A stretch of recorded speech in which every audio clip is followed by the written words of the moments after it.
Hey yo, Baby Hamid Zuru Mafia, auren soyayya, Ilyasu Ahmed Kambari, tare da Aishatu, Allah ya bada zaman lafiya, bom kasu da wede-wede. Assalamu alaikum amarya, ina yininki, sunana Abi Hamid, na zo ne in ga mijinki. Karki damu ba sai kin kira shi ba, sai ya ki ji ni, dan na kira shi cewa ina zuwa zai kira ni. Gashi dai Allah ya kawo mu ga aure, fatan da muke yi Allah ya kawo riban aure, tun daga zaman lafiya haihuwan tagwaye da share jita-jita zuwa sai gumin kawaye. Amma yaya za a yi hakan ya samu?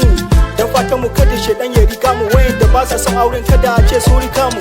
Na farko dai dole sai mu rike Allah, na biyu Aisha sai mu rike sallah, na san kina yi suke hakan Allah sa albarka. Saka yi fiye da haka in ka gado mu fanka, da an san shi mutum ne mai kirki, mutane da yawa sun yi shaida baya cin mutunci, ga kwaljini ga sada zumunci, an cuce ka zai saya ma inci, Allah ya kai haske kamarin shi. Aisha ya riga ta, Aisha ya sarki, gimbiya matar Ilyasu, Aisha ya riga ta, Aisha ya riga ta, Aisha ya sarki, ta aure ɗan sarki babba, ta zama wuyar gata, ta zama wuyar gata. Abi Hamid ma ɗan sarki, na zo biki